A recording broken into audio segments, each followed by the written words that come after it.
Puji Tuhan. Marilah kita sama-sama membaca firman Tuhan dari kitab 2 Tawarik 22 ayat 1 sampai 12. Demikian firman Tuhan. Lalu penduduk Yerusalem mengangkat Ahazia, anaknya yang bungsu, menjadi raja menggantikan dia, karena semua anaknya yang lebih tua umurnya telah dibunuh oleh gerombolan yang datang ke tempat perkemahan bersama-sama orang-orang Arab. Dengan demikian, Ahazia, anak Yoram, Raja Yehuda, menjadi raja. Ahazia berumur 42 tahun pada waktu ia menjadi raja, dan setahun lamanya ia memerintah di Yerusalem. Nama ibunya ialah Atalia, cucu Omri. Ia pun hidup menurut kelakuan keluarga Ahab, karena ibunya menasihatinya untuk melakukan yang jahat. Ia melakukan apa yang jahat di mata Tuhan, sama seperti keluarga Ahab. Sebab sesudah ayahnya mati, mereka menjadi penasihat-penasihatnya yang mencelakakannya. Atas nasihat mereka pula, ia pergi bersama-sama Yoram bin Ahab, Raja Israel, untuk berperang melawan Hazael, Raja Aram, di Ramot Gilead. Tetapi orang-orang Aram melukai Yoram. Kemudian pulanglah ia ke Yisrael untuk diobati oleh karena luka-luka yang didapatnya di Rama pada waktu ia berperang melawan Hazael, Raja Aram. Dan Ahazia, anak Yoram, Raja Yehuda, pergi menjenguk Yoram bin Ahab di Yisrael karena dia sakit. Telah ditentukan Allah bahwa Ahazia akan menemui ajalnya pada waktu ia mengunjungi Yoram.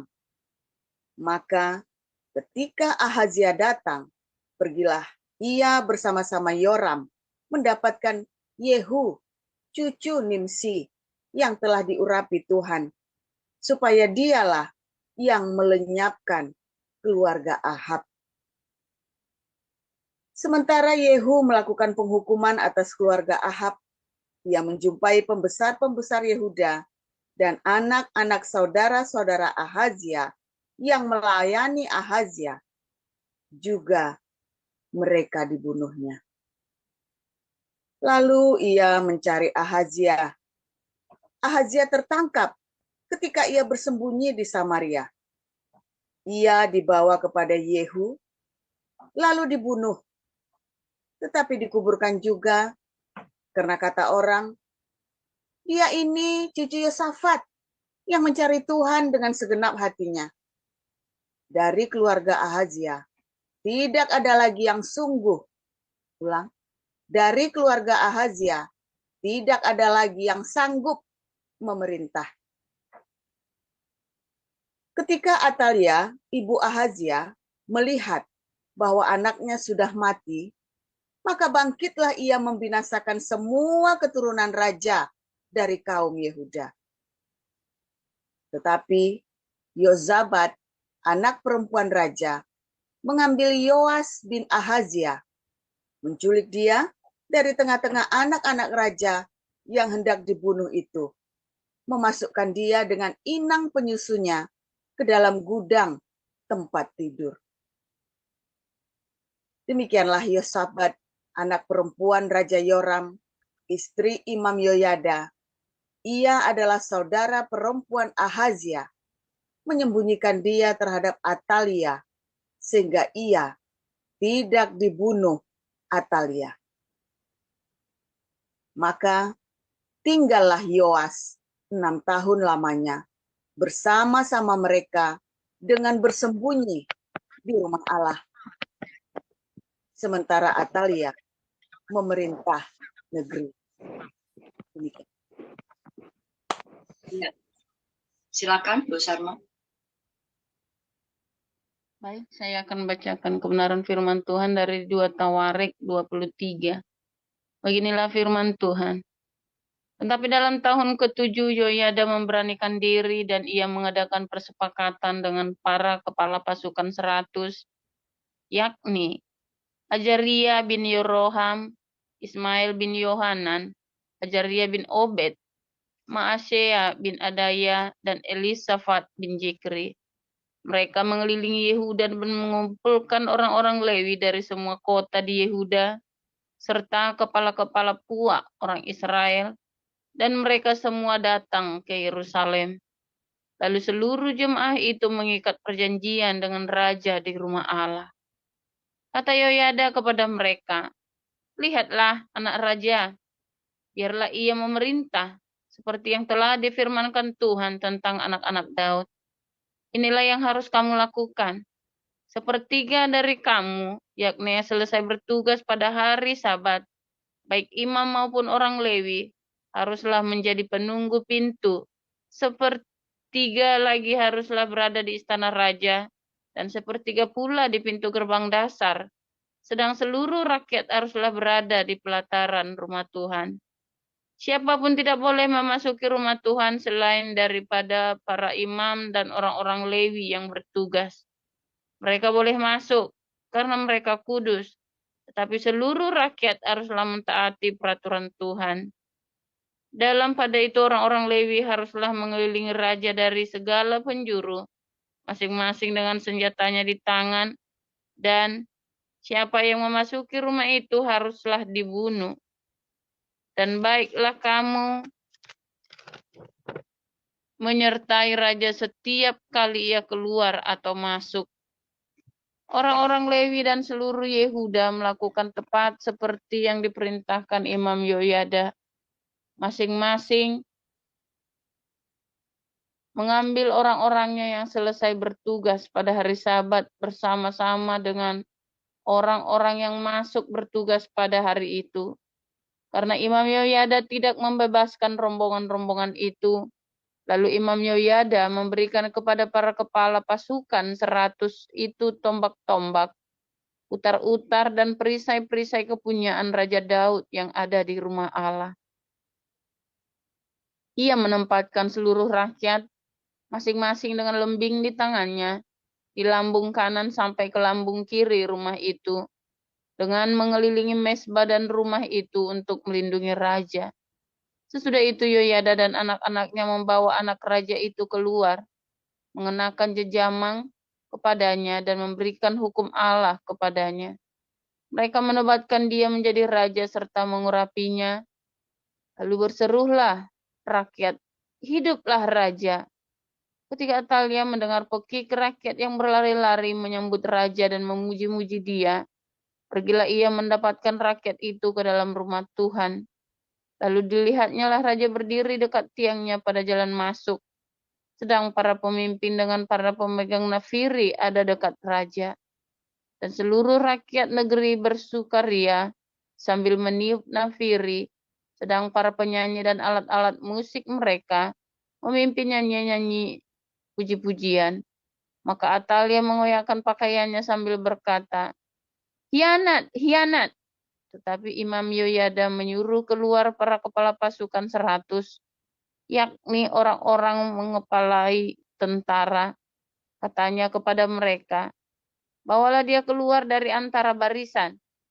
Siapa yang memihak kepadanya harus dibunuh dengan pedang. Sebab imam itu telah berkata tadinya, 'Jangan kamu membunuhnya di rumah Tuhan.'"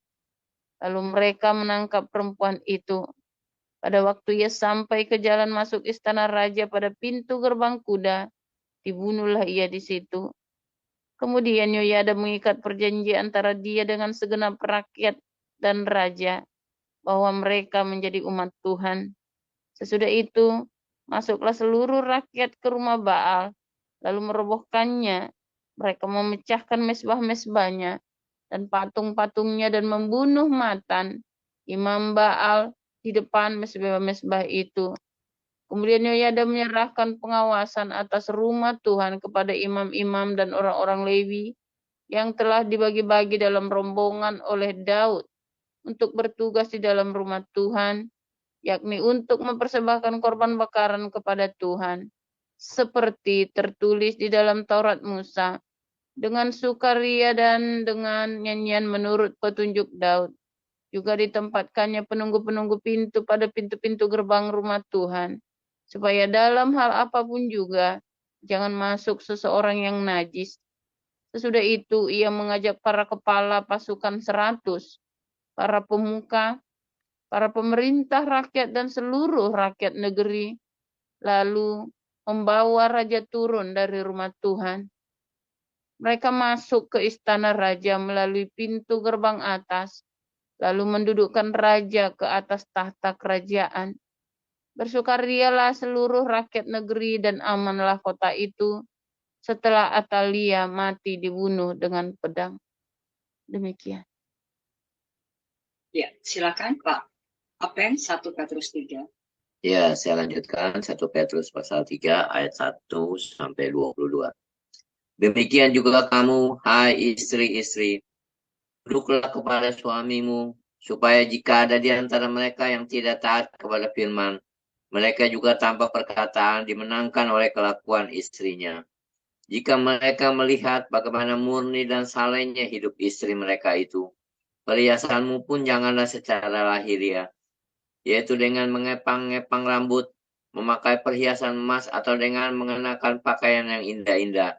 Tetapi perhiasanmu ialah manusia batinia yang tersembunyi dengan perhiasan yang tidak binasa, yang berasal dari roh yang lemah lembut dan tentram, yang sangat berharga di mata Allah. Sebab demikianlah caranya perempuan-perempuan kudus dahulu berdandan, yaitu perempuan-perempuan yang menaruh pengharapannya kepada Allah. Mereka tunduk kepada suaminya, sama seperti Sarah yang taat kepada Abraham dan menamai dia tuannya. Dan kamu adalah anak-anaknya, jika kamu berbuat baik dan tidak takut akan ancaman. Demikian juga kamu, hai suami-suami, hiduplah bijaksana dengan istrimu sebagai kaum yang lebih lemah. Hormatilah mereka sebagai teman pewaris dari kasih karunia, yaitu kehidupan, supaya doamu jangan terhalang. Dan akhirnya hendaklah kamu semua seia sekata, seperasaan, mengasihi saudara-saudara, penyayang dan rendah hati. Dan janganlah membalas kejahatan dengan kejahatan, atau caci maki dengan caci maki.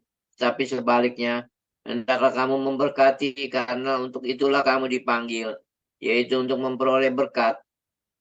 Sebab siapa yang mau mencintai hidup dan mau melihat hari-hari baik, ia harus menjaga lidahnya terhadap yang jahat dan bibirnya terhadap ucapan-ucapan yang menipu. Ia harus menjauhi yang jahat dan melakukan yang baik. Ia harus mencari perdamaian dan berusaha mendapatkannya. Sebab mata Tuhan tertuju kepada orang-orang benar, dan telinganya kepada permohonan mereka yang minta tolong. Tetapi wajah Tuhan menentang orang-orang yang berbuat jahat.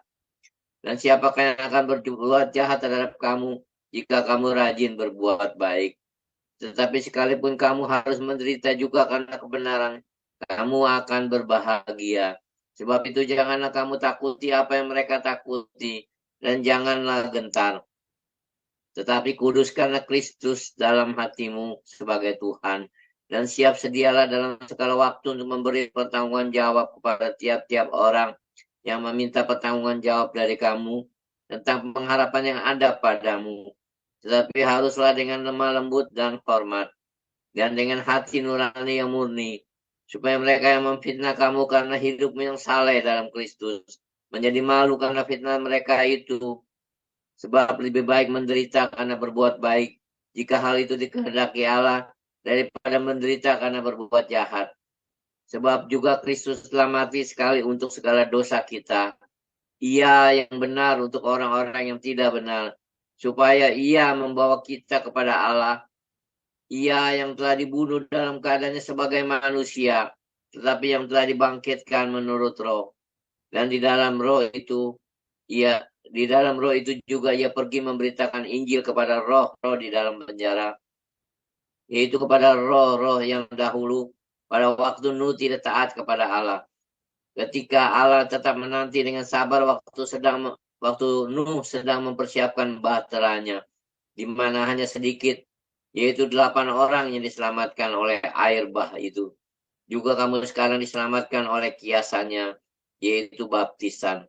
Maksudnya bukan untuk membersihkan kenajisan jasmani, melainkan untuk memohonkan hati nurani yang baik kepada Allah oleh kebangkitan Yesus Kristus yang duduk di sebelah kanan Allah setelah ia naik ke surga sesudah segala malaikat, kuasa, dan kekuatan ditaklukkan kepadanya. Demikian firman Tuhan. Terima kasih para lektor, Bu Nerliana, Bu Sarma, dan Pak Apeng. Kita akan mendengarkan renungan firman Tuhan yang akan disampaikan oleh Pastor Paulsang yang berjudul Atalia, Neraka di Telapak Kaki Ibu. Silakan Pastor. Ya, wah Ibu Cinta sampai membaca judulnya aja nggak tega ya Bu Cinta ya. Tolong tampilkan 1 Petrus 3 ayat 1 dan 2 ya saudara ya. Luar biasa, berbahagialah orang yang mendengar firman dan melakukannya. Ya, maka orang-orang ini akan hidup di dalam cinta kasihnya Tuhan, dalam segala keberuntungan dari surga ya. Nah, saudara, Anda lihat ya,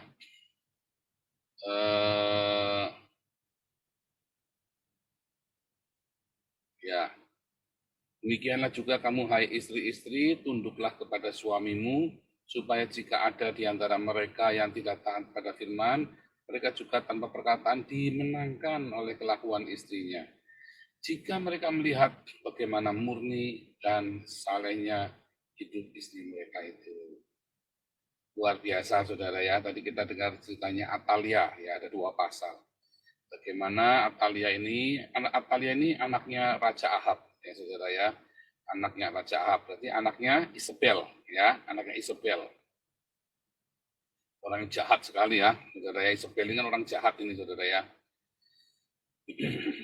Nah, si Atalia juga jahat saudara ya.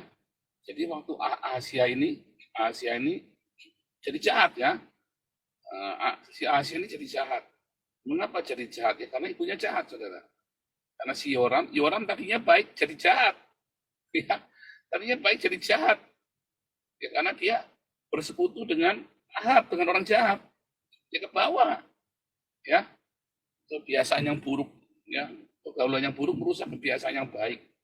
Anda orang yang cinta Tuhan, yang begitu mengasihi Tuhan, Anda orang begitu penuh dengan cinta, tiba-tiba Anda jadi pemarah, tiba-tiba Anda jadi brutal, tiba-tiba Anda jadi rusak-rusuh. Kenapa ya? Mungkin karena Anda berteman dengan orang-orang seperti itu. Ya, makanya jangan runtang-runtung sama orang yang rusak-rusuh, orang yang nggak sabaran. Anda jangan berteman tahu dekat. Anda lihat ya, ada orang sedikit tidak nggak sabaran, tapi ada orang amat sangat nggak sabaran. Anda jangan deket-deket. Ambience-nya loh. Ya, hawanya mempengaruhi kamu nanti saudara. Percaya saya, nggak kuat saudara. Ya, jadi kalau Anda lagi nginjili Pak, ya jangan runtang-runtung, sesekali saja. Ya, jangan ngotot mau menangkan dia itu nggak usah. Kalau Anda memenangkan dia, caranya sekali beritakan Injil dan Anda berdoa buat dia. Bukan runtang-runtung, bukan saudara ya, salah ya. Pemberitaan Injil sesekali Anda ketemu, Anda bersaksi, tapi Anda berdoa, tapi jangan runtang-runtung pagi siang malam. Anda kan kayak dia. Kepada siapa Anda bergaul, ya itulah Anda, saudara ya. Nanti Anda jadi begitu. Secara nggak langsung itu nular. Dan celakanya bukan yang baik yang Anda tularkan kepada dia, tapi Anda lebih terima yang buruk, itu loh masalahnya. Ya, lebih banyak yang buruk yang menularkan daripada yang baik yang ditularkan. Ada anak, ya ada anak baik, ya ada anak baik-baik ya. Lalu tetangganya bilang tuh kamu gaul sama dia. Supaya kamu jangan nakal lagi, kamu gaulnya sama dia, gitu kan. Nah, maka si anak yang nakal ini gaul sama anak yang buruk itu, saudara ya. Ya, kemudian beberapa bulan kemudian, maka si anak yang baik-baik ini jadi nakal, bukannya si anak yang nakal ini jadi baik. Enggak, saudara. Yang anak yang baik-baik tadinya baik-baik jadi nakal. Itu sudah dari sononya begitu, saudara ya. Jadi hati-hati awasi anak-anakmu kalau lagi punya teman baru anak nakal, saudara ya. Selalu diingetin. Ya, selalu diingetin. Nah, kalian ini jahat sekali ya. Siap. Begitu anaknya si Asia ini mati, ya, maka semua anak-anaknya Asia, berarti kan cucunya dia, ya, berarti kan cucunya dia sendiri dibunuh semua, saudara. Ya, yang laki-laki itu semua dibunuh semua. Dan dia jadi raja. Nah, terus ya, dia jadi ratu. Dia kemudian berbuat yang jahat, mempersembahkan kepada Baal, sama seperti Isabel. Saudara lihat ya, dari Isabelnya, karena Atalianya. Karena orang baik-baik, besanan sama Isabel, saudara, ya, jadi nggak baik. Ahab ya, yang tadinya harusnya baik, karena kawan sama Isabel, jadi nggak baik. Dia punya besannya tadinya baik-baik, jadi nggak baik, gara-gara satu Isabel, saudara. Roh Isabel, ya, itu tadi ya, YouTubers yang suka menyesatkan orang itu roh Isabel. Anda jangan gaul sama mereka tuh. Serius, saudara ya. Anda ketularan nanti. Ya, dikit-dikit sesat. Kamu sesat. Sakti, saudara ya. Roh suka menghakimi itu ya. Mereka nuduh saya suka menghakimi, padahal mereka yang sudah menghakimi, saudara ya. Orang-orang ini nuduh saya suka menghakimi, padahal mereka yang menghakimi saya bolak-balik ya, saudara ya. Nah, itu hati-hati Anda jangan. Kalau saya mah, sudah, saya ada beberapa teman yang saya udah nggak mau hubungan lagi. Tinggal, saudara. Munafik saya bilang, jadi saya mau sama Ana ya. Orang ini munafik, saya nggak mau deket-deket. Serius, saudara, saya nggak mau deket-deket. Oh, nanti saya ketularan nanti, nggak mau, saudara ya. Karena kan nggak enak kan, serba salah. Kalau namanya berteman kan kita harus kompromi. Saya nggak mau kompromi dengan hal kemunafikan, saya nggak mau kompromi. Enggak, saya mendingan nggak berteman sama sekali. Nggak mau kompromi, nggak rugi, nggak apa-apa.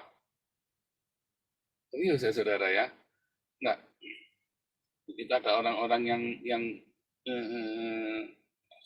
nggak usah.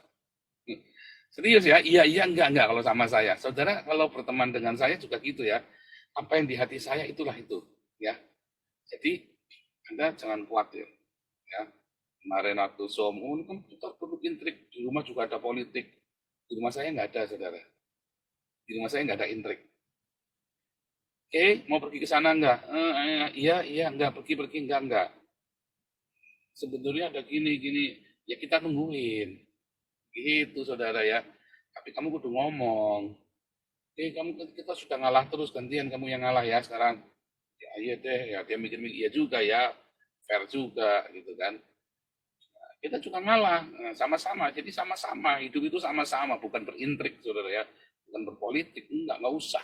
Dalam politik dalam arti, ya ini merah tapi kelihatannya biru tapi ini, ya itu namanya ambigu ya. Itu namanya politik, itu yang saya maksud dengan politik. Intrik ya itu, saudara ya. Iya, enggak, jelas. Nah, kita jangan berpolitik, jangan berintrik, jangan terus nanti ya saling sikut-sikutan, enggak usah. Iya, enggak. Enak, saudara, hidup begitu enak. Makanya teman-teman saya, orang yang dekat sama saya, yang orang yang saklek-saklek begitu ya jangan heran. Ya kan, pasti ketemunya orang begitu. Saya juga nggak heran begitu ada orang saklek begitu ya. Mungkin beberapa Anda kaget ya sama orang-orang yang dekat dengan saya. Ya biarin aja lagi mana, itulah saya. Kan saya bilang, ya itulah saya, lagi mana. Makanya mereka kumpul sama saya, karena saya orangnya begitu, ya teman-temannya orang begitu juga. Lagi mana lagi, saudara. Cuman saya perlu sedikit setel kendo ya. Cuman itu yang terjadi ya. Itu yang terjadi. Ya, bahwa akhirnya si Atalia ini kemudian menjadi sangat mendominasi. Karena dari Isabel, dari Atalia ini orang-orang brengsek. Wanita-wanita yang brengsek. Maka anak-anaknya, mantunya, cucunya ya brengsek semua, saudara ya. Jadi tidak benar semua. Lah gimana, saudara? Kalau bilang surga di telapak kaki ibu, kalau yang ini enggak, saudara ya. Neraka semua. Loh iya, saudara ya. Anda istri-istri ya, Anda mama-mama, nenek, ya, ibu, istri, ya, Anda mempengaruhi keluarga Anda loh. Hati-hati. Ya, saya tidak mengatakan bahwa akan menjudge Anda, enggak ya, sorry ya saudara ya. Tetapi sebagian besar ya keluarga itu akan baik kalau istri atau ibunya atau istrinya itu ya baik, saudara. Ya, makanya Anda lihat ya, istri-istri ya, jaga hidupmu dalam kebenaran. Mungkin suamimu jahatnya minta ampun. Kalau kamu benar, percaya saya, anakmu nggak akan rusak. Suamimu boleh gebleknya minta ampun, ya sadisnya aku geblek, apalagi biadab semuanya. Kalau kamu hidupnya benar, anakmu benar. Serius, saudara ya. Serius. Makanya istri-istri, ayo cari Tuhan. Anda kalau punya anak, ibu-ibu kalau punya anak perempuan diomongin. Kita nggak bisa sempurna hidup, nggak sepanjang masa mulus. Kamu responnya harus baik. Kalau kamu baik, anak-anakmu nanti baik. Ya, suamimu edan, kamu jangan ikut edan, jangan bales-balesan. Kamu edan ya, rusak rumahmu. Rumahmu rusak, rumah tanggamu, anak-anakmu rusak. Suamimu ngedan, kamu bertahan, tetap hidup dengan kebenaran, tetap kebaikan. Anakmu baik. Jangan takut. Ya, kalau orang-orang Ambon itu sampai nyanyi ya, apa di doa ibuku itu lagu-lagu itu kalau saya dulu waktu kuliah itu orang-orang Ambon ini anak-anak asrama ini ya, dulu kan tinggal di asrama dulu ya. Sampai nangis-nangis ya mereka ya. Terus saya lihat saudara, ibu-ibu yang baik, anaknya baik saudara ya. Ibunya berdoa itu ya, ibunya berdoa buat anak-anaknya tiap sore gitu ya. Kan bagus itu lagu itu ya, di doa tiap sore ya, di waktu sore hari ku dengar ibuku sujud bertelut dan berdoa, dan dia dengar namanya disebut tiap sore waktu rumahnya lagi sepi, dia pulang, jadi yang dengar ya, yang lihat ibunya lagi berdoa syafaat buat suaminya, buat anak-anaknya.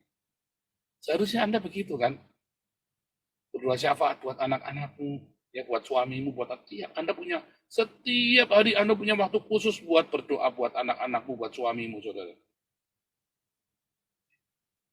Anda begitu enggak? Mami saya begitu, saudara ya. Mami saya itu namanya dulu cuma lulusan SMP, ya tinggal di kampung, ya saudara ya. Ya begitulah. Kalau pagi sarapan petasan, malam makannya dinamit, saudara ya. Ya begitulah Anda tahu sendiri. Tetapi tiap pagi dia berdoa, Tuhan tolong, dia sebut nama suaminya. Tuhan, dia sebut satu-satu nama saya, saudara, nama anak-anaknya. Tuhan tolong, kalau kita lagi ada masalah, dia sebut satu-satu. Mami saya berdoa begitu. Wah, papi saya mah gila itu, saudara ya, kalau ngebukin istrinya. Dan papi saya nggak bekerja selama belasan tahun, nggak bekerja. Bayangin ya. Dan sampai tante saya ngomong, heran saya, kalian orang tuanya tidak benar, tapi anak-anaknya kok nggak ada yang, anak-anaknya kok benar semua. Ya, saudara ya, karena ada ibu yang berdoa di dalam segala keterbatasan mami saya yang kurang baik, yang orang nganggap apalah semua yang jelek tentang mami saya. Tapi dia tiap pagi, dia bangun, dia berdoa buat suaminya, buat anak-anaknya, saudara. Setia terus tiap pagi, saudara. Ada juga begitu ya. Percaya saya, air matamu itu dikumpulin sama Tuhan dalam sebuah kirtat. Kamu kan tua ya. Misalnya kamu berdoa enggak buat anak-anakmu? Wah, amit-amit Pak malah nyuruh saya tuh puasa buat anaknya dia. Kurang asem ini orang. Kamu yang puasa buat anak kamu. Kapan saya nidurin kamu sampai keluar anak kamu ya kan? Kamu itu kan anak kamu ya, kamu bikin enak sama suami kamu, saya yang disuruh puasa buat anak kamu. Kamu yang puasa. Serius saya mah jengkel tadi bilang bantu puasa nggak mau. Kamu kira puasa itu enak, saudara? Apalagi kalau anak lagi bikin tahu goreng, tahu tegal, suruh puasa, saya paling pusing. Doyan, aduh itu godaan terbesar itu. Kalau anak lagi bikin tahu tegal, saudara, waduh bingung saya suruh puasa. Aduh, mau puasa nanti dulu akhirnya nggak jadi. Aduh, Anda yang puasa, seberapa Anda cinta sama suamimu, seberapa Anda cinta sama anak-anakmu, puasa buat mereka, saudara. Nah, selain Anda berdoa, berpuasa, Anda hidup sesuai firman Tuhan dalam kesederhanaan, ya, dalam ketulusan hati, ya, di dalam kasih, Anda rajin diakonia. Orang mau cantiknya kayak apa kalau hatinya busuk, saudara? Ya, maaf saudara ya, enak saudara.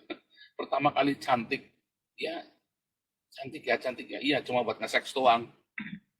Kalau buat hidup bareng mah nggak mau. Ya enggak, saudara. Saya kalau ngomong kan vulgar ya, saudara ya. Cantik ya, iya cantik ya buat nge-seks doang. Tapi buat hidup bareng nggak mau. Tapi orang-orang yang istri-istri yang hatinya luar biasa, murni, hatinya tulus, itu buat hidup bareng enak, saudara. Kayak istri saya ini, hatinya murni, baik. Ya kita kayak berteman.